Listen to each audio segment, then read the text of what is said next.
It's all about American interests. They use Taiwan. They use the geopolitical measure to benefit themselves. They only care about how the government can be holding the powers in their inland states. So they just use Taiwan to get their attention for domestic market. So to secure their power. 他碰触中国的底线嘛。 She touched China's bottom line. She touched the red line. The US must act, and China must act. She's the only one who's profiting, that's all. If Pelosi is coming to Taiwan, this action will only cause more tension for the cross-strait relationship. There's no benefit at all for the people on the island of Taiwan if the tension is raised. No benefit at all. I really hope the American... 8月2日上午，身穿一身粉红色西装的美国众议院议长裴洛西搭机抵达马来西亚，这是他率领美国国会代表团访问亚洲的第2站。马新社报道，裴洛西在上午10点33分抵达吉隆坡后，前往拜会马国下议院议长阿斯哈，接着与首相伊斯麦沙比利进行官方午餐会。路透社引述目击者指出，裴洛西当天下午离开马来西亚，预计晚间抵达台北。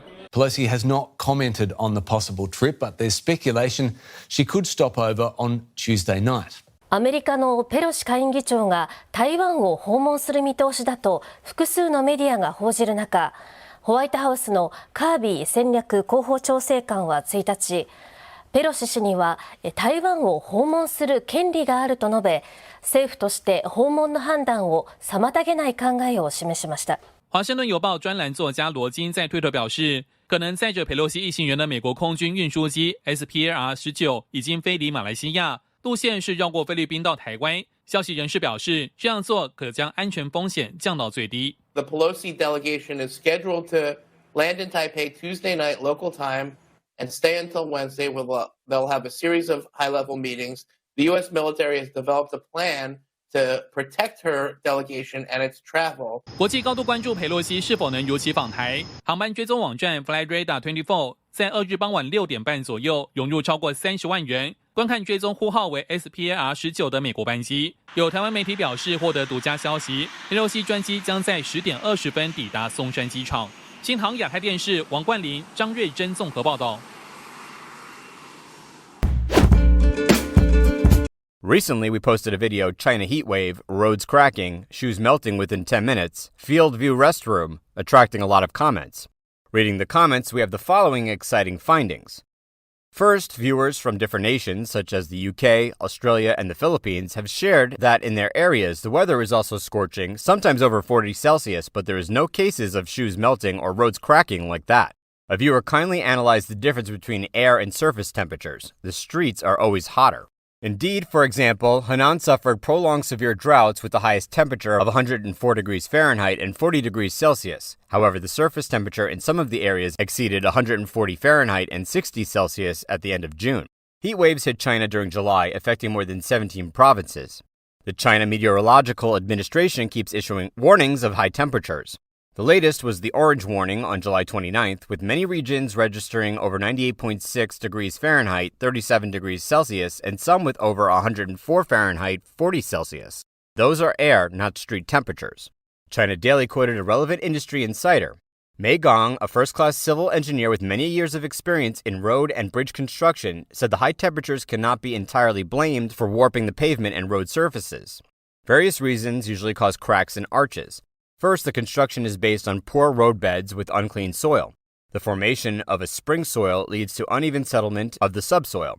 Second, improperly set pavement expansion joints result in thermal stress, including thermal expansion and contraction, and horizontal load thrusts not to be released. Third, construction quality control is not strictly monitored. Concrete pavement thickness is not uniform. After a long period, the pavement will break along the vulnerable parts of the fracture under the repeated action of the load. In addition, it also includes reasons such as the quality of the concrete itself. Many viewers know the cause of the problem, mainly the poor quality of made-in-China products and construction. One viewer has discovered that Chinese products cannot withstand temperatures above 98.6 degrees Fahrenheit, 37 Celsius. Some explain that it is due to the materials used. Moreover, it is due to China's greed and fraud. The research of problems, reasons, and improvements in the development of Chinese brands posted on Chinese Engineering Science in 2015 indicates that Chinese manufacturing is big but not strong. China's brands usually give people the feeling of inferior quality and low price. In December 2021, China's State Administration for Market Regulation announced its national supervision and spot check on safety and product quality. 238 batches of products by 228 companies were randomly checked. 12 of them were found to be substandard, accounting for 5%. The Economic Times quoted the OECD saying China is the top provenance of fake goods. A viewer found that while in general Chinese products melt under heat, Chinese ice cream doesn't. Once again, thank you for all your sharing and findings. All comments are highly appreciated and acknowledged. See you all next time. As a politician in Taiwan, could you tell us what's being said about Pelosi's potential visit to the island on the ground? Well, it's very surprisingly quiet. Since her departure from the United States, there were almost no official statement or comments on her visit. Even when the French media said she would come to Taiwan after Singapore, Tsai Ing-wen's office and MOFA have made no comment and declined to make any specific speculation. I think this is because they truly understand how sensitive this thing is and how potentially dynamic it may change our regional peace and stability. Therefore, they are taking a very, very cautious position in this particular issue. So what impact will this move have on cross-strait relations?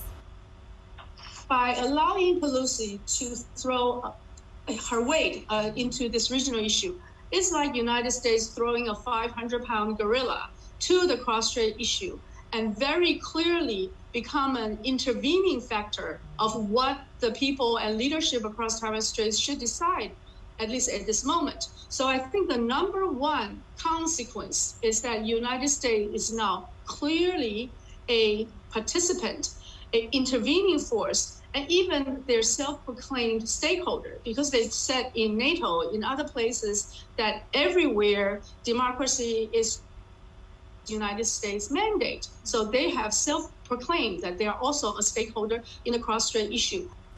Just as you said that the United States is likely to become a stakeholder in the cross-strait relations if Pelosi makes the visit. But Biden reaffirmed the White House commitment to their one China policy during his latest phone call with Chinese President Xi Jinping. So if Pelosi still goes through this visit, what will that mean for the future of China-US relations? Well, this is the most puzzling part. Usually when you try to do this kind of COVID diplomacy, you will not have the leaders talking to each other directly and still go ahead with your plan. Usually you would just go first and then ask the leaders to somehow clean the mess. This time, since Pelosi's visit has been announced, you have so many discussions across not just the Pacific region, across the world, about a potential war in Taiwan and a potential invasion, quote unquote, this is the word they use, invasion from PRC to Taiwan. And this kind of mess needs to be cleaned up. So if Pelosi does come, I think Biden... Media in Taiwan are reporting that US House Speaker Nancy Pelosi will visit the self-governing island as a part of her Asia tour. 国际共同关注美国众议长裴洛西访台动向。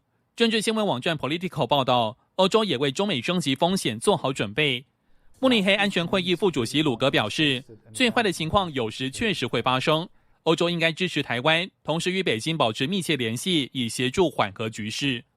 欧洲议会外交事务委员会副主席白艾特也警告，乌克兰战争的加剧使中共侵台风险成倍的升高，欧盟必须密切关注中共的行动，包括与台湾有关的动作，而欧盟与美国之间的全面合作非常重要。A state visit that could trigger a diplomatic incident. Beijing delivers strong warnings before Nancy Pelosi even announces any official trip to Taiwan. 而就在中共不断对裴洛西访台升高威胁之际，美国海军官员周二向路透社证实，美军航空母舰雷根号打击群已经过境南海，来到台湾东部的菲律宾海，同时还有另外3艘海军军舰。据了解，国军部队也从2日上午8点起至4日中午12点止，强化了国军战备及准备，并依共军威胁适切调整。新唐亚太电视高秉莹、唐杰安整理报道。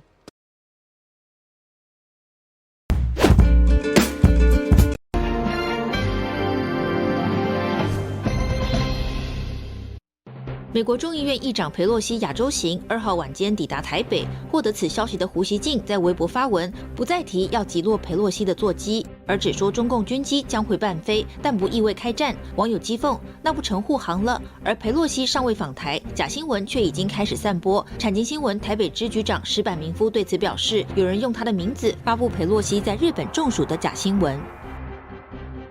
中国最新经济数据再次令中共头痛。美国独立研究机构中国和皮书说，中国经济在7月份进一步恶化，并警告说，市场对中国经济反弹的乐观情绪是错误的，这次真的不一样了。首席执行官米勒对彭博说，由于房地产已经失去了其作为主要增长动力的外衣，像钢铁这样的关键商品不再享有无尽的信贷机会。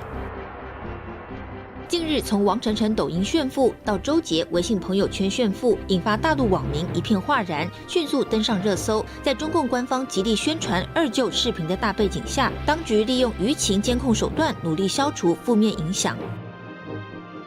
中国大陆曝出招生陷阱。7月30号，河北甲高中的消息在新浪微博引发热议，200多位学生在签署了保升学协定后缴纳了高价学费，但大多数学生在今年高考时发现校方违约，并要求退费。校方仅称合作办学出了点问题。新唐人亚太电视整理报道。